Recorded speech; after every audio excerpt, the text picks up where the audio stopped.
আগামীকাল সুপার ফোরের প্রথম ম্যাচ বাংলাদেশ বনাম শ্রীলঙ্কা। দুই দলের মধ্যে আগে থেকেই তীব্র রাইভালরি, আর এবার স্টেক্স আরও বড়। টাইগারদের সামনে শুধু জয় নয়, নিজেদের শক্তি প্রমাণ করারও লড়াই। তাই একাদশ বাছাই নিয়েই চলছে নানা সমীকরণ। কে বাদ পড়বেন, কে ফিরবেন দলে, আর কোন পরিবর্তন বদলে দিতে পারে ম্যাচের রূপ, সবকিছু নিয়েই এখন চরম উত্তেজনা। আগামীকাল সুপার ফোরের প্রথম ম্যাচে শ্রীলঙ্কার মুখোমুখি হচ্ছে বাংলাদেশ। টুর্নামেন্টে টিকে থাকার এই ম্যাচকে সামনে রেখে টাইগাররা সাজাচ্ছে শক্তিশালী একাদশ। সর্বশেষ ম্যাচের তুলনায় আসতে পারে একটি পরিবর্তন, যেখানে একজন ব্যাটারের জায়গায় দলে সুযোগ পেতে পারেন একজন অলরাউন্ডার। মূল লক্ষ্য দলকে আরও ভারসাম্যপূর্ণ করা। ওপেনিং জুটিতে থাকছেন তানজিদ তামিম ও সাইফ হাসান। এই দুজনই সর্বশেষ ম্যাচে দুর্দান্ত শুরু এনে দিয়েছিলেন বাংলাদেশকে, আর সেই আত্মবিশ্বাস নিয়েই নামবেন কাল। একডাউনে থাকবেন স্বাভাবিকভাবেই অধিনায়ক লিটন দাস।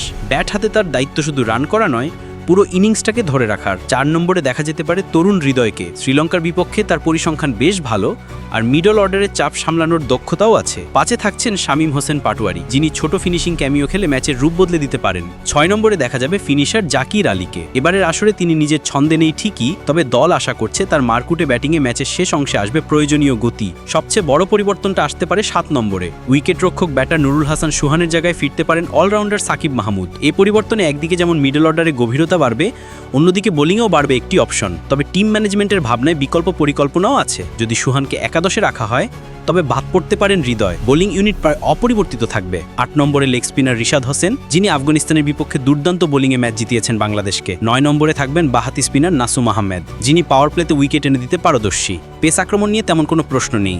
তানজিম হাসান সাকিব, তাসকিন আহমেদ ও মুস্তাফিজুর রহমান, এই তিনজনকেই দেখা যাবে। তানজিমের গতি, তাসকিনের ধারাবাহিক লাইন লেংথ আর মুস্তাফিজের কাটারে গড়ে উঠেছে অভিজ্ঞতা ও তারুণ্যের এক মিশ্রণ। বিশ্লেষকরা অবশ্য ভিন্ন মত দিয়েছেন। তাদের মতে মিডল অর্ডারের হৃদয়ের জায়গায় আসতে পারেন টপ অর্ডার ব্যাটার ইমন, যাতে ব্যাটিং লাইন আপে আরও গভীরতা আসে। আবার সুহানের জায়গায় নামতে পারেন মাহিদি হাসান বা তানজিমুল সাকিবের মতো অলরাউন্ডার, যারা ব্যাটিং বোলিং দুই দিকে অবদান রাখতে পারেন। সবকিছু মিলিয়ে বোঝা যাচ্ছে টাইগারদের একাদশ নিয়ে চলছে একাধিক সমীকরণ। তবে নিশ্চিতভাবে বলা যায় আগামীকাল বাংলাদেশ মাঠে নামবে শক্তিশালী একাদশ নিয়ে।